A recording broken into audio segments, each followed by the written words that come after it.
જય શ્રી કૃષ્ણ. ઘણા ટાઈમ પછી વિડીયો બનાવું છું. આજે હું યુનિવર્સિટી આવેલો અને અત્યારે અહીંયા રાતના 12 વાગ્યા છે અને અત્યારે યુનિવર્સિટીની લાઇબ્રેરીમાં છું તો હું પ્રિપેરેશન કરવા આવેલો અહીંયા. તો મારી એક્ઝામ છે કાલે અને અત્યારે 12 વાગે તો હું અત્યારે થોડો રેસ્ટ કરું છું અને નાસ્તો જે લાવ્યો છું એ નાસ્તો કરું છું થોડો, અને એના પછી પાછી પ્રિપેરેશન ચાલુ કરીશ. તો અત્યારે મારું ખાવાનું સબવે હું લઈને આવેલો છું અને એક પડીકું છે અને આ સબવે છે મારી જોડે અને કોકની બોટલ છે. અને બીજું તમારે ખાવું હોય તો સામેથી અહીંયાથી તમે પરચેસ કરી શકો છો. અને આ અત્યારે અહીંયા ખાવાનો એરિયા છે આખો, કે તમે અહીંયા બેસીને કંઈ બી ખાવું હોય તો ખાઈ શકો છો. તો મોસ્ટલી અહીંયા બધા ખાવાનું પોતાનું લઈને આવીને ગરમ કરીને ખાય છે. અને બીજી વસ્તુ કે સામે બધો સ્ટડી એરિયા છે, તો હમણાં હું તમને જમીને બહાર જાઉં તો તમને સ્ટડી એરિયા બી બતાવું છું. તો હું રસ્તામાં અહીંયા યુની આવવાનો હતો એની પહેલાં હું સબવે લઈને આવ્યો હતો કે અહીંયા રાત્રે શું છે કે આજુબાજુનો એરિયા બધો બંધ થઈ જાય છે, તો અહીંયા મળતું નથી ખાવાનું પછી. એટલે મેં પહેલાંથી વિચારી રાખ્યું હતું કે હું સબવે લઈ જઈશ. તો અમારું અડધું મેં હમણાં ખાધું હતું 6 વાગે અને અત્યારે બીજું પડ્યું છે તો અડધું અત્યારે ખાઉં છું.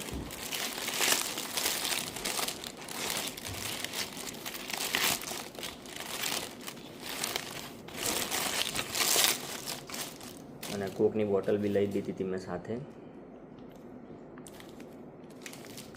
તો ગરમ કરવાની તો જરૂર છે નહીં, કારણ કે પછી બહુ વધારે પડતું ટાઈમ છે નહીં આપણી જોડે એટલો. તો ફટાફટ ખાઈ લઈશું. આની અંદર ડોરેટોસ બી નાખીશ તો થોડું ક્રિસ્પી લાગે આપણને.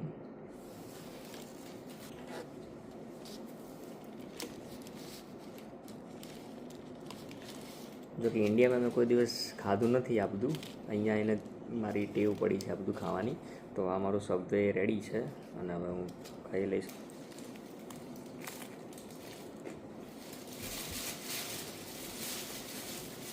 બધું બી સારું લાગે, ઠંડુ છે પણ સારું લાગે છે.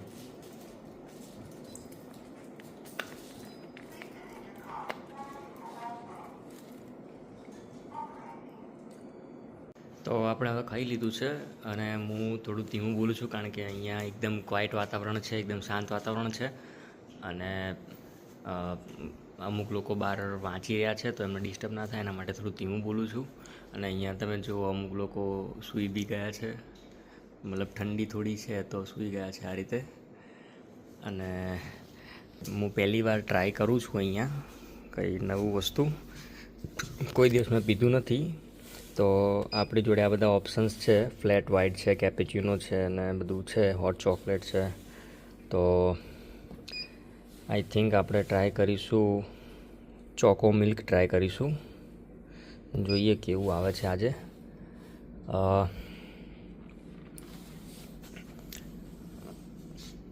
પહેલાં પે કરવા પડશે આપણે 101.40 અને એના પછી આપણને ઓટોમેટિક કપ ભરીને આપશે. અહીંયા તમને દેખાશે, અહીંથી આવશે. તો આપણે પહેલાં પે કરી દઉં પછી તમને આગળ બતાવું. તો અહીંયા મારું મોબાઈલ ટેપ કરવું એટલે મારું ઓટોમેટિક પૈસા કપાઈ જશે અને ડ્રિંક મને રેડી કરીને આપી દેશે મશીન. આ બનીને આવી ગયું છે તો આપણે ટ્રાય કરીશું કેવું છે આજે પહેલી વખત. અને બહાર તમને બતાવું જાઉં છું અત્યારે હું બહાર. તો આ આખી લાઇબ્રેરી છે. તો અહીંયા તમને કોમ્પ્યુટરની સુવિધાને બધું હોય છે અને ઉપર બી બીજા 2 માળ છે, હું તમને બતાવું. તો અહીંયા હું અત્યારે બેઠો છું, આ મારું ડેસ્ક છે અહીંયા. અને ઉપર બી તમને બતાવું, ઉપર સામે બધી બુક્સ ને એવું બધું હોય છે. જો તમને ઝૂમ કરીને બતાવું, અહીંયા બધી બુક્સ ને એવું તમને મળી રહે છે જે જોઈએ તમારે. અને બીજું ઉપર તમને બતાવું, અહીંયા બી બીજા 2 ઉપર છે માળ. તો ત્યાં આગળ બહુ એકદમ ક્વાઇટ વાતાવરણ હોય છે. અહીંયા તો નોર્મલી હું બોલી બી શકું છું. અને બીજી વસ્તુ કે અહીંયા સિસ્ટમ એવી હોય છે કે તમારે કોઈ બી બુક જોઈતી હોય તો તમારે આ એક જનરલ કોમ્પ્યુટર છે, તો તમારે અહીંયા ખાલી એ બુક તમારે જોઈતી હોય સર્ચ મારવાનો તો તમને કહી દેશે કે કયા સેક્શનમાં અને ક્યાં બુક પડી છે અને કઈ બુક અવેલેબલ છે, કઈ બુક નથી, એ બધું તમને અહીંયા બતાવી દેશે. તો આ બધા ડેસ્ક હોય છે એ ગ્રુપ સ્ટડી માટેના હોય છે. પછી સામે આ તમને મોટું દેખાય છે સ્ક્રીન, મોટી સ્ક્રીન. તો અહીંયા તમે તમારું લેપટોપ કનેક્ટ કરી અને તમારે ગ્રુપમાં સ્ટડી કરવી હોય મોટી સ્ક્રીન ઉપર તો અહીંયા તમે આમ કરી શકો છો.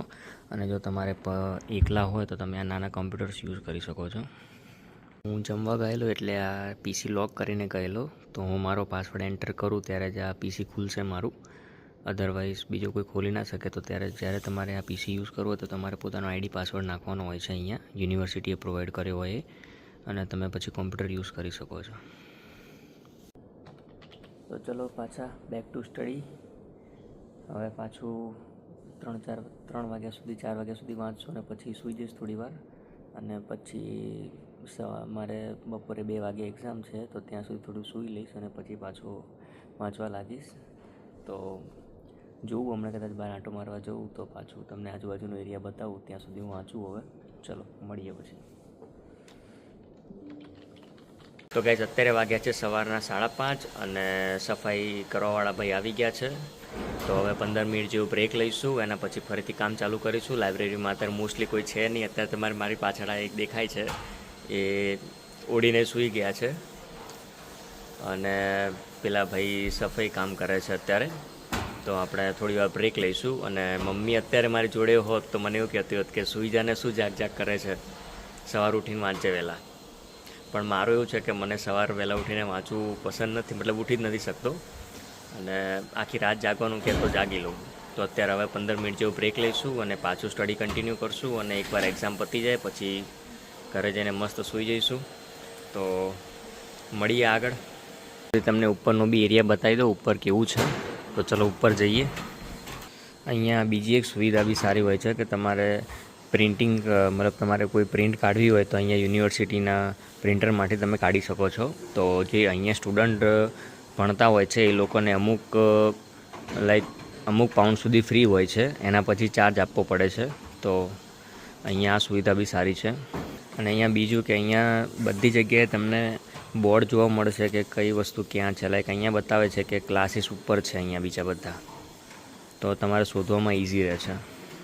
તો આ એરિયા છે ઉપરનો એરિયા, આ ફર્સ્ટ ફ્લોર છે અહીંયા. તો અહીંયા બી તમે આ રીતે બેસી શકો છો. અહીં આ રીતે તમને કેબિન આપેલા હોય છે. તો તમારે જો ગ્રુપ સ્ટડી કરવું હોય કે કંઈ કરવું હોય તો અહીંયા બેસી શકો છો. અને જો તમને અંદરથી બી બતાવું બોક્સીસ, તો આ રીતના બોક્સીસ હોય છે. તમને ચાર્જર ને બધું અવેલેબલ હોય છે. અને બીજું છે આ રીતના બોક્સ બી હોય છે. તમારે પર્સનલી બેસવું હોય તો બી બેસી શકો છો. અને બીજા સામે બી વધારે કોમ્પ્યુટર્સ છે, તમારે ત્યાં બેસીને કામ કરવું હોય તો જેમ જેમ તમે ઉપરના માળે આવો છો એમ શાંતિ વધારે રાખવી પડે તમારે. અને સામે તમે જોઈ શકો કે પર્સનલ રૂમ બી હોય. જો તમારે ડિસ્ટર્બન્સ ના જોઈતું હોય તો આ રૂમ બી બુક કરીને બેસી શકો છો તમે. અને અહીંયા બધી બુક્સ મળે છે. અને સામે તમારે જો લેપટોપ ના હોય તમારી પાસે તો અહીંયા તમે લેપટોપ બી લઈ શકો છો થોડા ટાઈમ માટે. અને આની ઉપરનો બી એક એરિયા છે જ્યાં એકદમ તમારે ક્વાઇટ રહેવું પડે છે અને રેડ ઝોન કહે છે. તો આ છે થર્ડ નહીં, સેકન્ડ ફ્લોર છે. અને અહીંયા એકદમ ક્વાઇટ વાતાવરણ હોય છે, એકદમ શાંત હોય છે. તો અહીંયા બી તમે સામે રૂમ જોઈ શકો છો. જો અંદર બેસીને બધા ભણતા હોય છે. આ રીતના નાના રૂમ તમને પ્રોવાઈડ કરે છે. તો તમારે એડવાન્સમાં બુક કરવા પડે રૂમ જો તમારે સ્ટડી કરવી હોય તો, કે કોઈ તમારે મીટિંગ કરવી હોય તો. અને આ ઉપરથી વ્યૂ બતાવું તમને, જ્યાં હું નીચે અત્યારે બેસીને કામ કરું છું. તો આ નીચેનો વ્યૂ છે. અને આ આખું તમને લાઇબ્રેરી બતાવું છું. આ ચારે બાજુથી તમને લાઇબ્રેરી બતાવું છું કે કઈ રીતની હોય છે અહીંયા.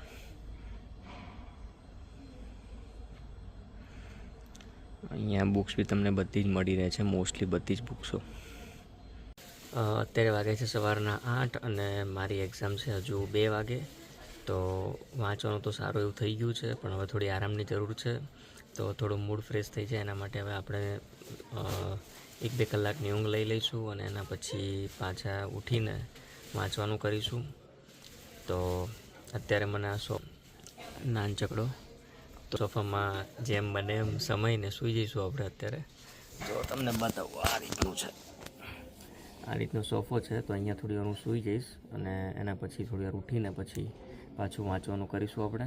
તો ચલો મળીએ થોડી વાર પછી. અત્યારે વાગ્યા છે 11 અને જોરદાર ભૂખ લાગી છે, તો પહેલાં ખાવાનું કરીશું. ખાવાનું પતે એટલે ફટાફટ પછી લાઇબ્રેરી જઈને પાછું વાંચવાનું ચાલુ કરીશું. અત્યારે કલાક સૂઈ ગયો હતો પાછો, તો અત્યારે ઉઠીને મોઢું ધોઈને ફટાફટ અહીંયા મેકડી આવ્યો છું. થોડું ખાઈ લઈએ પછી પાછા જઈએ લાઇબ્રેરી. તો ફાઇનલી આપણું મીલ આવી ગયું છે. હવે જમીને ફટાફટ ભાગીએ યુનિવર્સિટી પાછા.